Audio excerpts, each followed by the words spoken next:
Hi అండి అందరికీ welcome to Swathi సుగ్గుస్ recipes. ఈరోజు నేను వ్యాలంటైన్స్ డే స్పెషల్గా గులాబ్ జామున్ రెసిపీని మీతో షేర్ చేసుకోబోతున్నాను.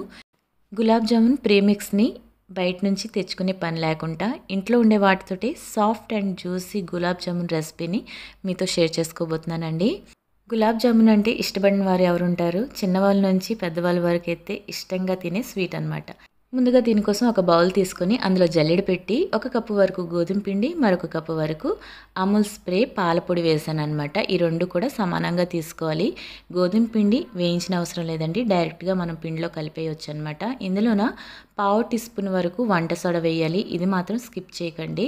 అలానే చిటికెడంతా సాల్ట్ వేసుకొని ఇవన్నీ కూడా చక్కగా జల్లించి పెట్టుకోవాలి.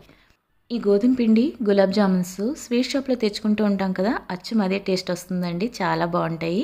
ఇప్పుడు ఇందులో 2 టేబుల్ స్పూన్ల వరకు నెయ్యిని యాడ్ చేసుకొని పిండి అంతటికి నెయ్యి కలిసేటట్టు బాగా కలుపుకోవాలి. ఇప్పుడు మనకి గులాబ్ జామున్ ప్రీమిక్స్ అయితే రెడీ అయిపోయిందండి. ఇది మీరు 1 మంత్ వరకు స్టోర్ చేసుకొని ఎప్పుడు కావాలంటే అప్పుడు జామున్స్ అయితే చేసుకోవచ్చు. అయితే ఫ్రెష్గా చేసుకుంటేనే టేస్ట్ చాలా బాగుంటాయి. ఇప్పుడు స్టవ్ పైన గిన్నెను పెట్టుకొని 2 కప్పుల వరకు పంచదార వేసుకోవాలండి. చాలామంది గులాబ్ జామున్ తింటున్నప్పుడు గులాబ్ జామున్ షుగర్ సిరప్ ఉంటుంది కదా, అది ఎక్కువగా ఇష్టపడుతూ ఉంటారు. అలా మీకు ఎక్కువగా కావాలంటే మరొక 1/2 కప్పు వరకు పంచదార వేసుకోవచ్చు. ఇందులోనే 2 కప్పులన్నర వరకు వాటర్ యాడ్ చేశాను అనమాట. నాకైతే షుగర్ సిరప్ వేస్ట్ చేయడం ఇష్టం లేక నేనైతే 2 కప్పుల వరకు పంచదార తీసుకున్నాను. కాస్త పంచదార కరిగినంత వరకు కరగబెట్టుకోవాలి. ఆ తర్వాత ఇందులో 2 ఇలాచీలని కాస్త తుంచి వేసానండి. చక్కగా ఫ్లేవర్ అంతా షుగర్ సిరప్కి యాడ్ అవుతుంది. అలానే చిటికెడంతా సాఫ్రాన్ కూడా ఇందులో యాడ్ చేశాను. మంచి కలరును ఫ్లేవర్ యాడ్ అవుతుంది. దీనికి బదులుగా మీరు కాస్త ఫుడ్ కలర్ అయినా యాడ్ చేసుకోవచ్చు, రెడ్ ఫుడ్ కలర్. 5 నిమిషాలు మరిగించాక ఈ విధంగా చేతితో తాకి చూస్తే జిడ్డులా ఉంటుందండి, ఆయిల్లా అనిపిస్తుంది. ఆ టైంలో స్టవ్ కట్టేసి మూత పెట్టి పక్కన పెట్టుకోవాలి. ఇప్పుడు గులాబ్ జామున్ ప్రీమిక్స్ అయితే రెడీ చేసుకున్నాం కదా, ఇందులో మనం 1 కప్పుతో పాలను తీసుకొని కాచి చల్లార్చిన పాలు తీసుకున్నానండి. కొద్దిగా ఇందులో వేసుకుంటూ పిండిని కలుపుకోవాలి. ఒకేసారి ఎక్కువగా వేసేయకండి, పిండి లూజ్ అయిపోయిందంటే గులాబ్ జామున్ ఫెయిల్ అయిపోతుంది. ఇలా కలుపుకున్నాక చూసారు కదా, పిండి ఈ విధంగా ఉండాలన్నమాట. ఎక్కువ గట్టిగా కాదు, అలా అని లూజ్గా కాదు. ఈ విధంగా కలుపుకొని మూత పెట్టి 15 నిమిషాలు పక్కన పెట్టుకోవాలి. 15 నిమిషాల తర్వాత కొద్దిగా పిండిని పక్కకు తీసుకొని ఒకసారి చిన్న పిండి ముద్ద చేతిలోకి తీసుకొని చుట్టూ చూసుకోండి. ఈ విధంగా బ్రేక్లా వస్తే దీన్ని మళ్ళీ పాలు వేసుకొని పిండిని సాఫ్ట్గా చేసుకోవాలి. అంటే పిండి గట్టిగా ఉందన్నమాట అర్థం. ఇందులో 2 స్పూన్ల వరకు పాలను వేసుకొని పిండిని ఫస్ట్ సాఫ్ట్గా చేసుకోవాలి. పాలంతా పిండిలో కలిసేటట్టు బాగా కలుపుకోవాలన్నమాట. ఇలా పిండిని సాఫ్ట్గా కలుపుకొని ఇప్పుడు చిన్న పిండి ముద్ద తీసుకోవాలి. కావాల్సిన సైజులో 2 అరచేతి మధ్యలో పెట్టి చక్కగా ప్రెస్ చేస్తూ ముందు రోల్ చేయాలి.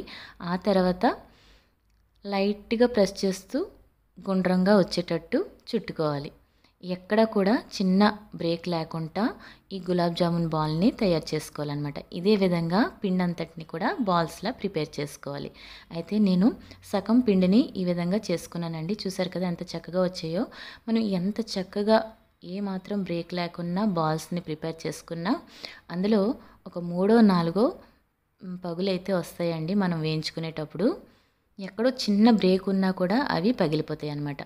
ఇప్పుడు స్టవ్ పైన వెడల్పాటి ప్యాన్ పెట్టుకొని నిండుగా ఆయిల్ వేసుకొని మీడియం హీట్ అవనివ్వాలి, ఎక్కువగా హీట్ అవనివ్వకూడదు.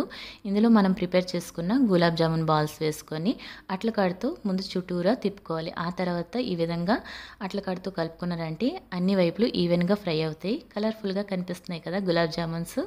ఈ విధంగా బ్రౌనిష్ కలర్ వచ్చినంత వరకు ఫ్రై చేసుకొని ఇప్పుడు ఈ వీటిని తీసుకొని గోరువెచ్చగా ఉండే షుగర్ సిరప్లో యాడ్ చేసుకోవాలి.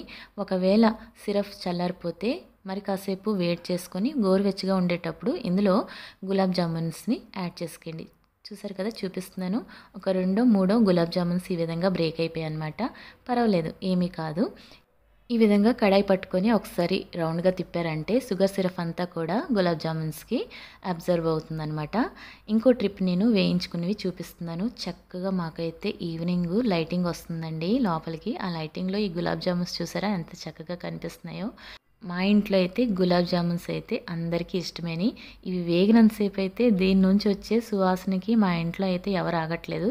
అయితే ఇవి సోక్ అవ్వడానికి 3-4 అవర్స్ టైం తీసుకుంటుందండి. చక్కగా మనం ఇలా గులాబ్ జామున్ని షుగర్ సిరప్లో ఒక 3 గంటల సేపు నానబెట్టుకుంటే చక్కగా షుగర్ సిరప్ అంతా కూడా ఈ గులాబ్ జామున్ పీల్చేసుకొని చక్కగా ఉబ్బుతాయి అన్నమాట.